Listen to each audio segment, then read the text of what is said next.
రే బాలు, దగ్గరికి వచ్చేసాం కదా, నడవాలి అని సత్యం అని అంటాడు. బాలు సరే నాన్న అంటాడు. అప్పుడు ప్రభావతి నడవాలా అని అంటాడు. అంత దూరం నడవలేనండి అని అంటుంది ప్రభావతి. అప్పుడు బాలు పళ్ళకి మోయించాలా నీకు, ఊ ఊ అని మోయించుకొని వస్తాడు అని అంటాడు బాలు. అప్పుడు సత్యం నవ్వుతూ ఉంటాడు. రే అక్కుపక్షి, నాకు మోకాలు నొప్పులురా, నేను కారులోనే వస్తాను అని ప్రభావతి అంటుంది. అప్పుడు సత్యం పల్లెటూరు అందాలన్నీ చూసుకొని సరదాగా అందంగా వెళ్దాం అని సత్యం అంటాడు. బాలు ఇంకెవరైనా మట్టి రోడ్లో రావడం, నడవలేము, పాదాలు కందిపోతాయి అని అంటే కారు ఎక్కండి అని బాలు అంటాడు. అప్పుడు రవి ఆర్ యు ష్యూర్ అని శృతి అంటుంది. అప్పుడు రవి నువ్వు ఎక్స్పీరియన్స్ చెయ్యి అని అంటాడు రవి. రే బాలు అని వాళ్ళ ఫ్రెండ్ పలకరిస్తూ ఉంటాడు. రే గిరి అని బాలు కూడా పలకరిస్తూ ఉంటాడు. వాట్సాప్ రా అని అంటాడు. రే తెలుగులో మాట్లాడకపోతే చంపేస్తాను రా అని బాలు అంటాడు. బాగున్నాను రా అని అంటాడు. మీ అన్నయ్య మనోజ్ కదా అని అని అంటూ ఉంటాడు. అప్పుడు బాలు అవును, నీలాగే పెద్ద పెద్ద చదువులు చదివాడు, ఇంటి ముందు పెద్ద బోర్డులు పెట్టుకున్నాడు అని బాలు చెప్తూ ఉంటాడు. Hi Manoj, how are you అని వాళ్ళ బాలు పలకరిస్తూ ఉంటాడు. I am working in Infotech అని చెప్తూ ఉంటాడు. అప్పుడు బాలు రే తెలుగులో మాట్లాడు అని అంటాడు.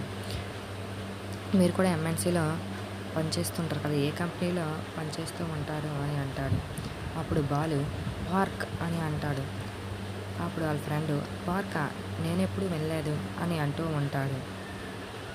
అప్పుడు వాళ్ళ ఫ్రెండ్ వెళ్ళిపోతూ ఉంటాడు.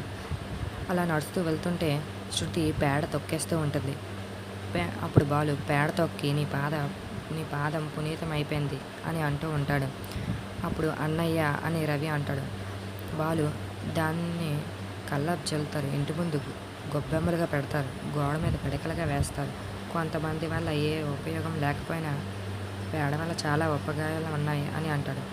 అప్పుడు శృతి తిరిగి వెళ్ళినప్పుడు పార్సల్ చేసుకొని వెళ్ళు, ఇది ఎలా క్లీన్ చేయాలో చెప్పు రవి అని శృతి అంటూ ఉంటుంది. ఇది స్మెల్ వస్తుంది, భరించలేకపోతూ ఉంటున్నాను అని అంటూ ఉంటుంది. అప్పుడు బాలు ఇదేంటి రోడ్డు మీద వెళ్ళాయని అంటూ ఉంటే అప్పుడు బాలు ఇవి సిటీలో మనుషులే ట్రాఫిక్ రూల్ పాటించవు, నోరు లేని ఆవులే ఎలా ట్రాఫిక్ రూల్స్ పాటిస్తాయి, ఏ గడ్డో గుడ్డో తుడుచుకో అని బాలు అంటూ ఉంటాడు. అప్పుడు శృతి అప్పుడు రోహిణి ఏటి సెన్స్ లేకుండా ఎలా ఏడిపిస్తున్నావు అని రోహిణి బాలుతో అంటూ ఉంటుంది.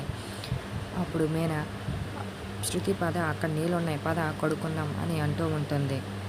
అప్పుడు బోరింగ్ దగ్గరికి వెళ్ళి కాలు కడుక్కొని వస్తూ ఉంటారు.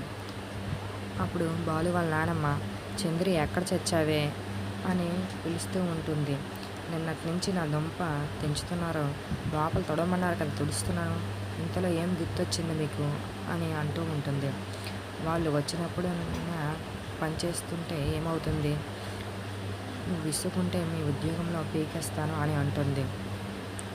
ఇంతటి పని మనిషి నాకు ఎక్కడ దొరకదనుకుంటున్నావా, దిష్టి తీయాలి, ఊళ్ళో వాళ్ళ కళ్ళన్నీ నా కుటుంబం మీద ఏర్పాటు చేస్తాయి, ఆ ఏర్పాట్లు చూడు అని బాలు వాళ్ళ నానమ్మ అంటూ ఉంటుంది. అంతలో బాలు వాళ్ళు వస్తూ ఉంటారు. అప్పుడు బాలు వాళ్ళ నానమ్మ వీళ్ళకి దిష్టి తీయడానికి ఉప్పు ఎండుమిరపకాయలు తీయమంటుంది. వీడికి చిక్కటి కాఫీ కలిపి తీసుకురా అని వాళ్ళ పని మనిషితో చెప్తూ ఉంటుంది. అప్పుడులోకి బాలు వచ్చి వాళ్ళ నానమ్మని ఎత్తుకొని తిప్పుతూ ఉంటాడు. ఆపరా ఆపు, ముసలిదాన్ని నన్నెందుకులా తిప్పుతూ వస్తావురా, మీ పిల్లాన్ని తిప్పు అని మీనాను ఎత్తుకొని తిప్పడానికి ట్రై చేస్తాడు. అప్పుడు మీనా బావ వెనకాల దాక్కొని ఉంటుంది. అప్పుడు రోహిణికి మనోజ్ అంటాడు, నన్ను ఎత్తుకోమని చెప్పలేదు అని అంటూ ఉంటాడు.